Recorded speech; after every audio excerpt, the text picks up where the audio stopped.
et messieurs, sur l'essentiel de l'actualité sur Top Kin Info. Voilà encore, nous revenons toujours dans les cadres, il y a l'actualité, la question d'actualité, surtout il y a au courant, il y a l'actualité, il y a semaine, aussi là, mais on va essayer de décortiquer par rapport à tout ce qui s'est dit, surtout Dali, Mwanga Chouchou, libération, il y a Mwanga Chouchou, polémique autour de ça, il y a les informations qui ont circulé, il y a certaines aussi, par exemple, le régime en place, certaines, par exemple, la justice congolaise, et voilà, nous allons aujourd'hui porter quelques explications et quelques détails sur soi-disant libération. Il y a Edouard Mwanga Chouchou, Tokosolo là aussi, concernant toujours l'invitation à Paul Kagame au Bénin, où il a tenu conférence de presse, où il a fait sortir des choses, où les lots, peut-être ça va, et ça qui kanda, Congolais, et partout, Balandaki, déclaration, il y a Paul Kagame par rapport, il y a Mabele na biso ya mboka oyo accusé lors il y a conférence de Berlin, une partie il y a Mabele, il y a Rwanda, Pesaki en République démocratique du Congo, il y a parmi les revendications, il y a crise, il y a sous-région, Tokomekato Solola au cours. Il y a l'essentiel de l'actualité. Là aussi, concernant toujours les contours, il y a les 4 leaders où se sont réunis dans le Lubumbashi, où il y a une déclaration, où il y a une position dans Bango. Je crois, pourquoi les 4 leaders se sont réunis, où il y a sa position dans Bango, où il y a opposition, il y a Sikezala qui était Zakaka et l'autre revendiquer. Sauf qu'ils ont ajouté dans la revendication de Bango la proposition, il y a loi Tchani qui dérange une tranche, il y a classe politique congolaise, où il y a l'autre autour, il y a contour, il y a mécanisme na Bango, il y a réunion na Bango, Salamaki, et Zalaki na biti nini, objectif nini, parce qu'on envisager, il y a comment communiquer na Bango. Oyo ba esalaki ke non ba vanda basala communiquer pe ba projecter une marche le 13 mai na Kinshasa, même na Lubumbashi. Banani bazalaki ba initiateur, il y a rencontre wana, il y a les 4 leaders na Lubumbashi. Beaucoup baza koloba misusu balobi c'est toujours la fondation Mo Ibrahim. Les bazons continuer pour soutenir Bango. Misusu balobi, c'est l'église. Pourquoi l'absence de Mukwege na PPRD? Tolanda ba déclaration PPRD bazaki parti prêté na Matambouana, et puis concernant Bango par rapport il y a composition, il y a Batouba Zalaki na Kati, il y a ba oyo na kati ya rencontre wana ekausa maman pendant qui parle na yango te eza masolo. Mesdames et messieurs, nous allons essayer de scruter si le temps va nous permettre. Alors toye na masolo etali Mwanga Chouchou soit disant bato balobi Mwanga Chouchou ba libérer Mwanga Chouchou ba ko libérer ndenge nini? Mwanga Chouchou azalaki na droit ya kosenga liberté provisoire, to azalaki na droit wana te. Droit wana eza ko reconnaître na bato nyonso que sont devant la justice, okoki kosenga liberté provisoire en attendant procès et banda vraiment, parce que jusqu'à présent procès proprement dit nanu bandite ya Mwanga Chouchou. Nanu bandité baza ko rassembler kaka élément oyo peut permettre la haute cour va procéder par procédure pénale. Comment biloko nyonso va rassembler information nyonso baza nango soki eza vraiment une infraction pénale. Donc tokokota makasi te parce que justice eza na façon nango efonctionna, baza na procédure nango bakendela. Donc nous devons kozala un peu patient parce qu'il y a certaines bateaux qui avant vite, il y a actiser la justice congolaise par rapport à la démarche na bango. Est-ce que Mwanga Chouchou a mérité selon la loi basengele la liberté provisoire? Voilà tout le Tokoya dans le cadre de l'essentiel de l'actualité, il y a pour faire voir bino que non oyo nyonso bato baza koloba eza kaka barimer ke Mwanga Chouchou babimisi ye, Mwanga Chouchou boye boye, Mwanga Chouchou babimisi ye te, dossier eza na niveau nini. Pendant procès, les avocats ya Mwanga Chouchou pendant que soulever ba exception la justice ezalaka bongo ke Mwanga Chouchou juge na ye naturel eza haute cour militaire te, comme aza député national juge naturel na ye faut pas qu'il y ait une cour de cassation. Voilà les problèmes oyo lelo et sursoir la cour militaire pour continuer dossier, il y a poursuite, il y a honorable Edouard Mwanga Chouchou. Pourquoi dossier ça na haute cour? Parce que il y a les éléments où qui belema bazalaki o batrapaki ne ba armée bazui makambo belé ba charge lourde o ezo peser sérieux insurrection bakangi ba armée azalaki na ba reprocher azalaki na ba milice privée, voilà tout ça yango senga qui faut que la justice militaire et les avocats se soulevaki ba exception par rapport il y a qualité, il y a honorable Mwanga Chouchou. Oh, la justice, haute cour militaire, va s'y recevoir d'abord dossier wana. Va libérer, va payer liberté provisoire. Et la haute cour a saisir cour constitutionnelle pour l'interprétation. C'est ça, na incapacité à continuer procédure, il y a pour attendre Mwanga Chouchou.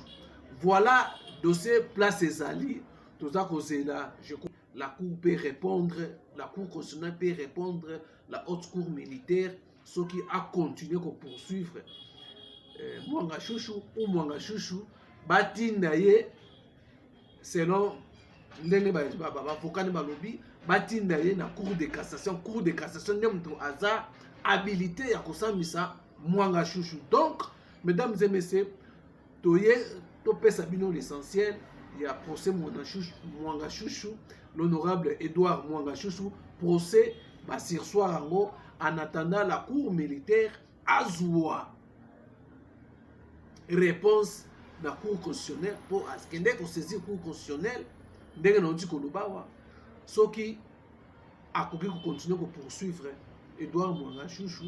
On a évoqué, on a eu un exemple d'être quoi bakanga ba arme na société na ye ba kashida azalaki na ba milice privée o bando regarder concession na ye formé yango monaki batangaki même le général Mbala,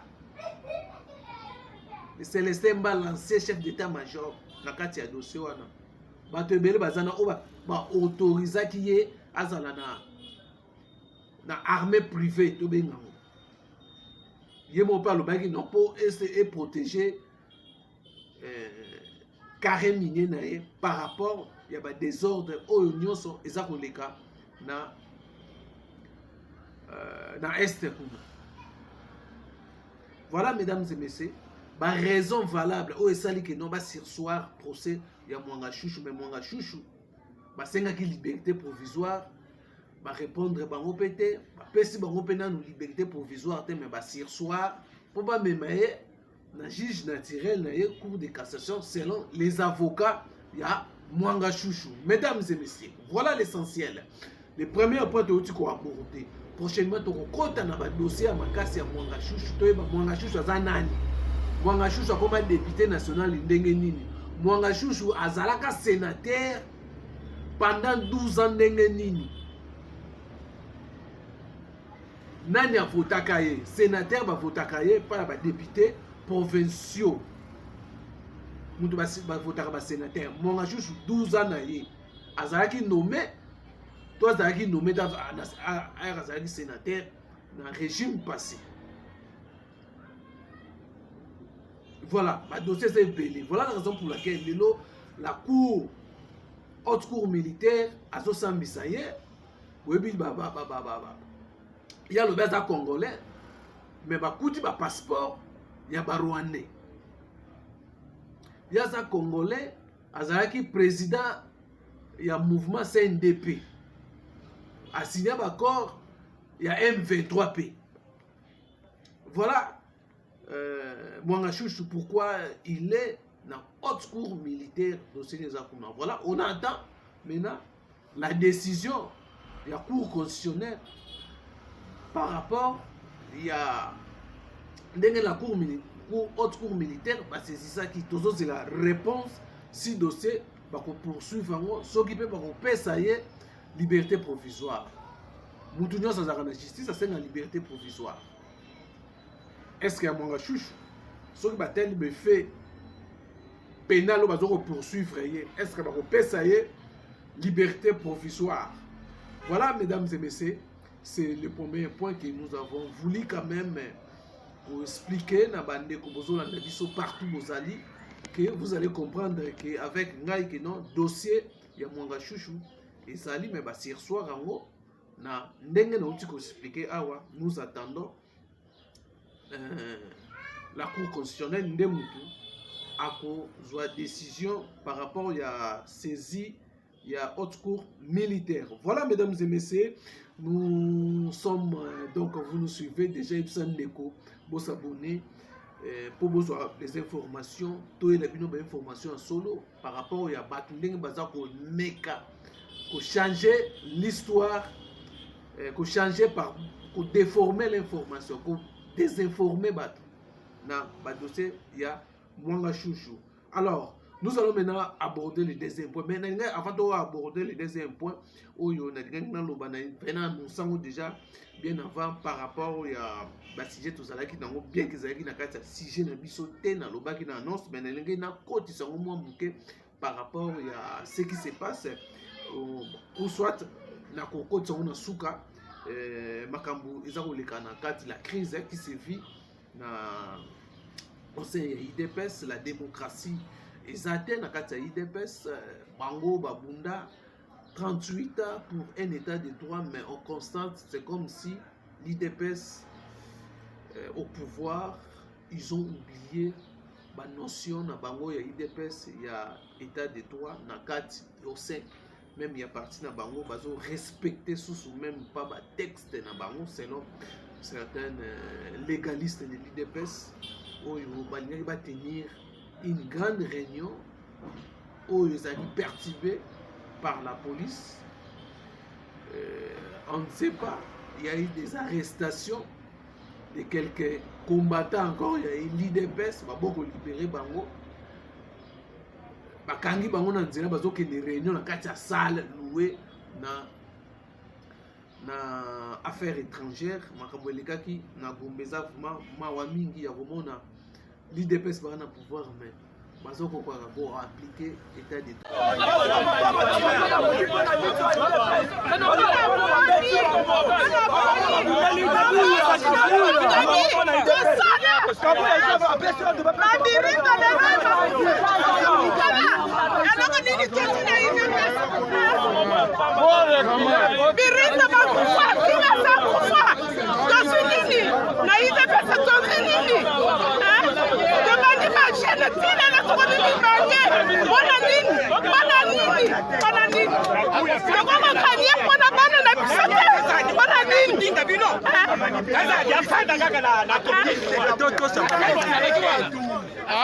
Filmé maman. Événement. Filmé na yo. Événement.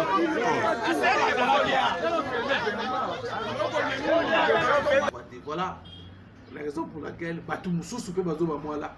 Bango mona katanda ko appliquer mibeko na bango te. Bongo sikoyo na gouvernement ko zala ndenge ni. Voilà mesdames et messieurs, là je ferme la parenthèse par rapport à l'événement les gars qui lobby na commune ya Gombe. Alors parlons maintenant la réunion, il y a 4 leaders de l'opposition. Le but de la réunion Salamaki Tolandaki. Ils ont parmi l'actualité, il y a Semeno et les Kaki Namboka Nabisoto. Il y a eu des interprétés dans le Belé par rapport au Yaromona Yango, bien qu'il y ait des déclinats qui invitation par rapport à la configuration. Tolandaki déclaration. Il y a PPRD par rapport au cadre et puis configuration. On dit que ça y est, Makambango, Bazaki d'accord Nangote Baza.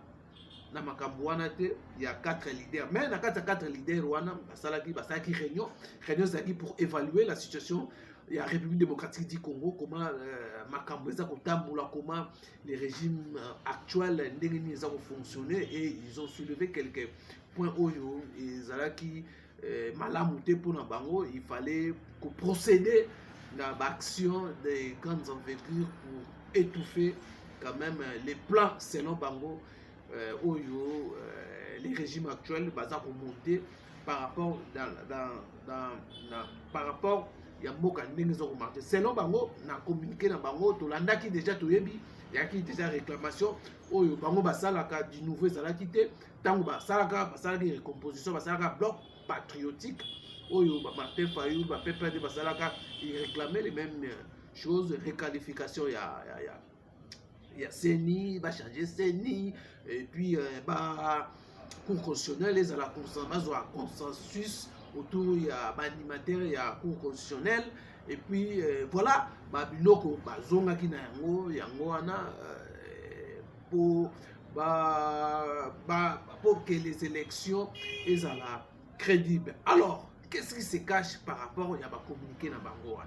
En politique, il y a des discours pour l'opinion nationale et internationale, et il y a un autre discours secret dans Kati na bango babimisa yango te ezalaka ba arme eyaka ba carte ba dessous des cartes oyo babombaka maintenant na kotala discours na bon so on a dit discours basalaki bosali seke bazoko revendiquer même baye na marche oyo bazopolu projecté pour le 13 mai 2023 na Kinshasa tout comme na Lubumbashi. Vous allez comprendre ce que vous sali analyse botangi ba document na bango ba communiquer na bango final o ba signé parmi les 4 leaders wana ya opposition, y compris leurs membres on va se déplacer ki kuna soki botali idée ezana 4 ya na bango, vous allez comprendre que non, il y a quelque chose bazo senga mais baboko senga ngo boyi baboko tanga kombo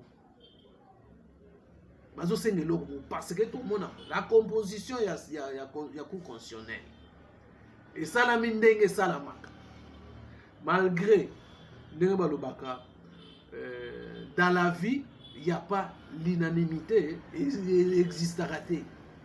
Il y a bateau bazaka contre, il y a aussi ceux qui sont pour les alarabongo. Ce côté ali communiquer na bango ya sikeza te, ya sikeza nini babakisi libération ya bactère politique. Ba libérer nani? Quel genre bateau ba ko libérer? Ba libérer Mwanga Chouchou, baza ko senga. Est-ce que Mwanga Chouchou azana bango? Na communiquer na bango.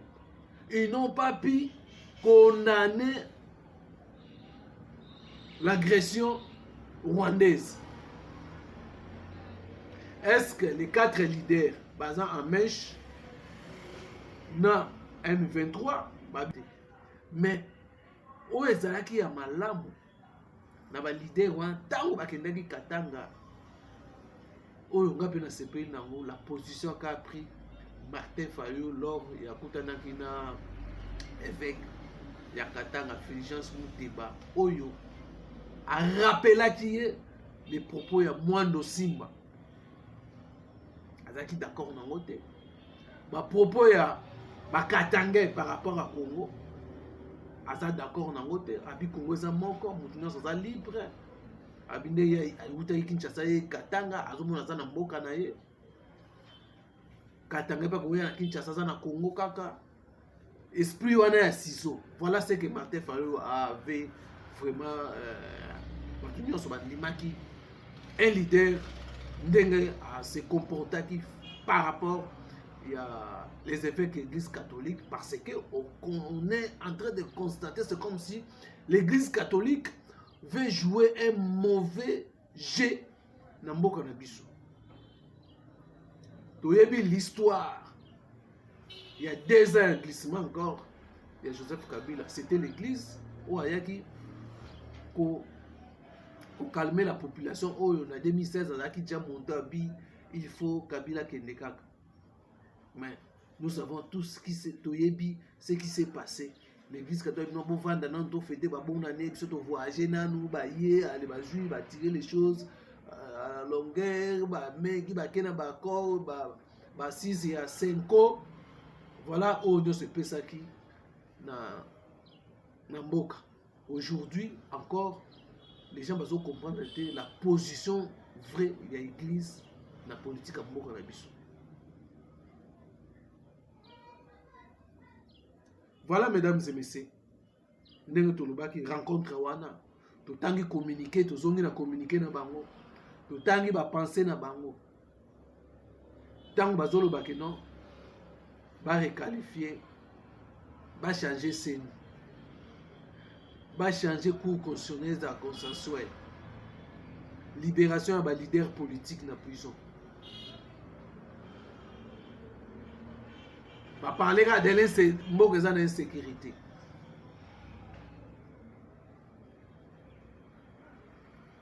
Mais tout l'année, Moïse Katumbi interview a vu la population doit souffrir. Il pensait déjà à une retraite politique. Mais vu la souffrance de la population, il y a une retraite politique.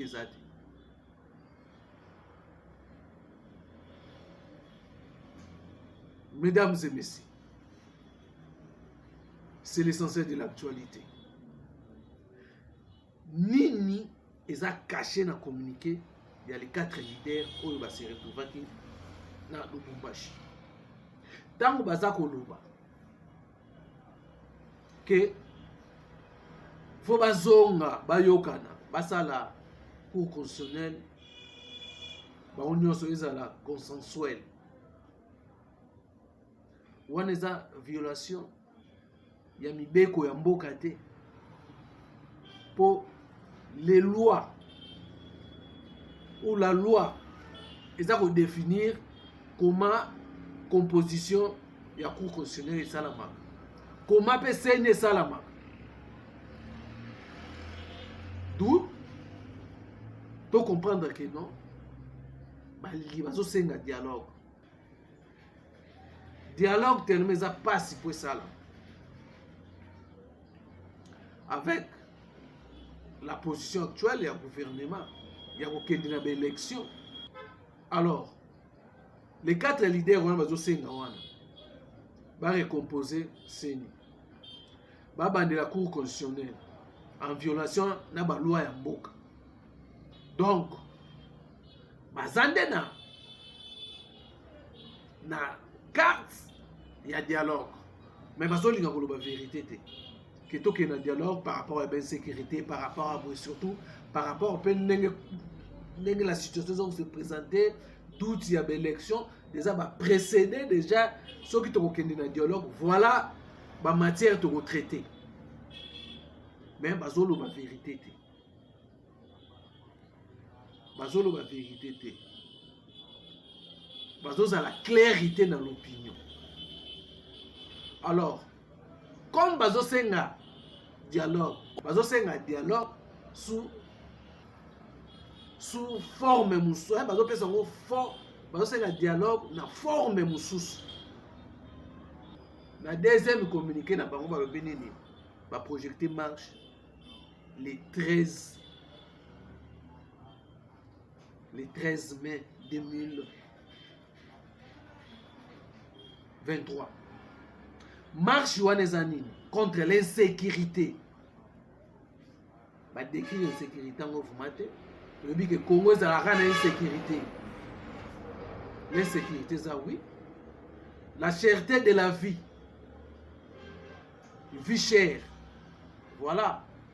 Le mot oyo et que tinda la population va répondre rapidement na marche wana pour vie eza chère, l'économie eza mobulu ya mboko yo de ba expatrié toyebe bato ba zendo pakistanais nde mutu économie za na maboko na bango oyo lelo etaka même nous en difficulté ya ko etaka ba gouvernement en difficulté pour ba racher bango économie ezonga na contrôle ya ba congolais. Donc l'économie est extravertie, il y a cause lelo il y a souffrance, il y a République démocratique du Congo. Or, c'est un ministre de l'économie à solo, un ministre de l'économie où il y a un souci en boka. À côté de la gêne à bango wanati. Voilà la raison où il faut marcher ça là-bas. Ils ont pensé na côté thème na bango na katia marche où va revendiquer ça la cherté de la vie est chère na Congo vie est toujours du colo. Place où il y a clarité dans l'opinion nationale, il fallait la vérité, qu'il y ait tout droit au but pour demander, en tout cas, vie, nous devons nous retrouver autour d'une même table pour discuter des questions, boye, surtout les pays ils ont agressé. L'agression, balobele rwandais et talibans, les 4 leaders, Yamboka Nabiso, balingi na bango, koyoka na bango masolo wana te kobeta masolo ya agression te, je ne sais pas, et ko servir bango na nini oyo bango ba boyi na bango ko vraiment ko condamner cette agression peut-être l'opinion mususu ba regrettaki par rapport à ça, même mususu bazwa ki défense na bango ya koloba que non ba télémele insécurité. Maintenant l'insécurité oui, maintenant il faut dire, il faut vraiment appeler les chats par son nom. Le Congo est agressé, il fallait pas condamner agression. Quand même, ça allait très bien. Quand même, c'est sincère. Mesdames et messieurs, vous allez comprendre avec moi l'idée cachée. Il y a les 4 leaders rwandais. Maintenant, est-ce que la population akobima to akobimate? C'est ça aussi la question. Est-ce que vous avez la capacité à mobiliser? C'était notre analyse par rapport à comment les leaders se sont réunis à Lubumbashi pour discuter la situation de la République démocratique du Congo et à partir à communiquer dans Bango. Nous avons constaté un bazar qui est ouvert par rapport à leur demande. Ils ont une impossibilité, une minute, ils ont en violation. Il y a constitution, il y a Moka Nabiso. Alors, parlons maintenant les derniers points concernant toujours invitation. Il y a Paul Kagame, président rwandais au Bénin, invité par le président Patrice Talon. Il s'est exprimé au cours de la conférence de presse organisée samedi le 15 avril 2023 au palais présidentiel de la Marina. Voilà ce que le Paul Kagame, après question posée qui est concernant toujours la situation, il y a insécurité dans la sous-région et surtout la situation, il y a M23 où il va accuser Rwanda à soutenir M23. Voilà, réponse, il y a Paul Kagame. Oh, Paul Kagame, vous allez comprendre que Paul Kagame a chargé toujours la République démocratique du Congo. Mais voilà ce qu'il a dit dans la question où est le problème, il y a la République démocratique du Congo, il y a le Bénin, Paul Kagame. Alors, le problème de la RDC, le problème de la il y a problème de la région. Donc, le problème de la RDC, les problèmes de la région, ou encore les problèmes du Rwanda, n'est pas les M23. Les M23 est la résistance de plusieurs autres problèmes qui n'ont pas été résolus depuis des décennies. Wana Paul Kagame a lubaki a lâchaki phrase wana. Pe a lobi que non, le président avant que le président Tshisekedi a comment à pouvoir problème ezalaki déjà des décennies. Donc il a invoqué remonter les problèmes en Congo remontant pour 2012. Donc puis accueilli plus loin. Il y a kolobaki non. Problème il y a RDC problème RDC problème il y a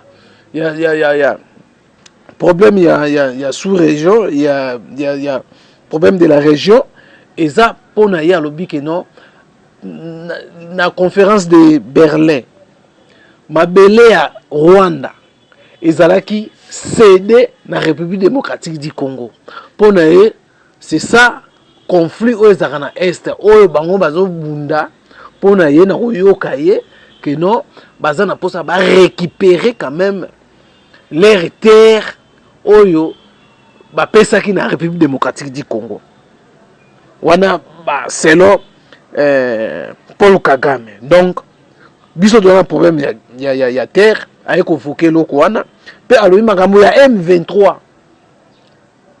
abezaka parmi ba problème wana mais eza problème oyo et oumela déjà depuis 2012 selon Yendenga lobby M23 ezaka parmi ba problème oyo ba problème autre problème